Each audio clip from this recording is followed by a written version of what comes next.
Tapi Pak Gatot, pertanyaan saya adalah seberapa besar sesungguhnya aksi-aksi ini, aksi bela Islam, mereka menuntut keadilan, yaitu supaya terdakwa dihukum maksimal. Tapi kemudian bagaimana menjawabnya, atau bagaimana analisa Panglima bahwa aksi ini bisa juga didomplengi pada aksi yang berujung pada kudeta Presiden Jokowi? Kudeta Presiden Jokowi, saya agak tersinggung dikatakan seperti itu. Karena saya sebagai umat Islam juga. Perlu saya buka memori. Muhammadiyah didirikan oleh Kiai Ahmad Dahlan pada 28 November 1912. Dan Nahdlatul Ulama pada tanggal 31 Desember 1926 dengan Kiai Hasyim Asy'ari. Belum Sumpah Pemuda. Dan yang membuat persatuan karena dua, saya katakan, tiang agama di Indonesia tadi. Sebelum kemerdekaan. Pada saat perjuangan merebut kemerdekaan, pasti dimotori oleh para kiai, para ulama, sehingga santrinya bergerak. Karena mayoritas masyarakat Indonesia adalah Muslim. Sehingga berjuang dengan senjata apa adanya dan berhasil. Sedikit saya kupas mengapa demikian. Karena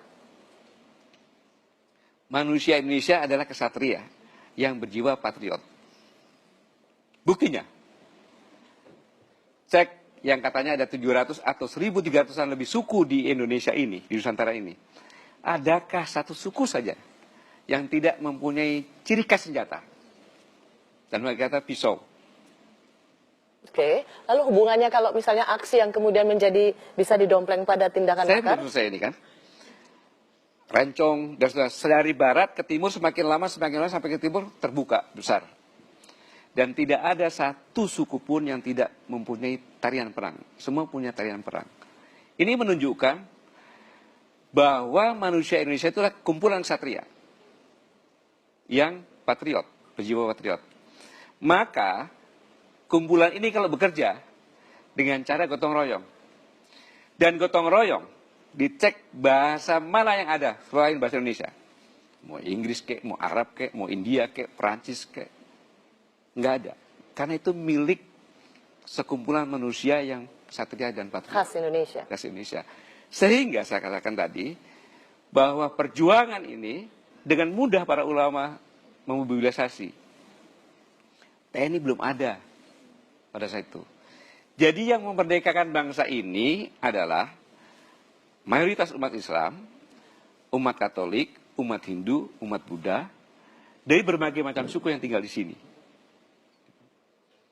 Nah, makar, masa mayoritas Islam yang memerdekakan bangsa ini, kemudian pada saat bangsa ini baru masih bayi,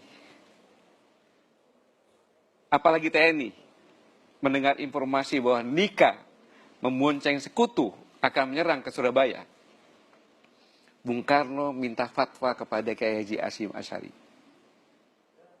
Fatwa jihad. Itulah lahirnya revolusi jihad. TNI pun sama. Dan seharusnya itu tanggal 9. Oke. Tapi ditunda. Ditunda, kenapa ditunda? Karena menunggu ulama dari Jawa Barat, Kiai Haji Abbas. Dialah yang memimpin di sana. Intinya Bapak tidak melihat sedikit pun ada indikasi bahwa aksi ini bisa didompleng untuk tindakan makar. Saya lanjutkan. Mereka melawan senjata modern dengan bambu runcing, dengan senjata perang seadanya. Tapi bisa membunuh pimpinannya. Apakah sejak perjuangan merebut kemerdekaan, yang mayoritas adalah umat Islam, kemudian mempertahankan kemerdekaan umat Islam, kemudian umat Islam akan merusak negara ini? Tidak mungkin. Buktinya 411, 212, damai, aman, tertib. Ini kan berita hoax saja yang menyampaikan seperti itu, sehingga menakut-nakuti kita semuanya gitu. Jangan takut. Indonesia tidak bisa ditakut-takuti. Karena kita kumpulan manusia kesatria yang berjiwa patriot. Itu dia.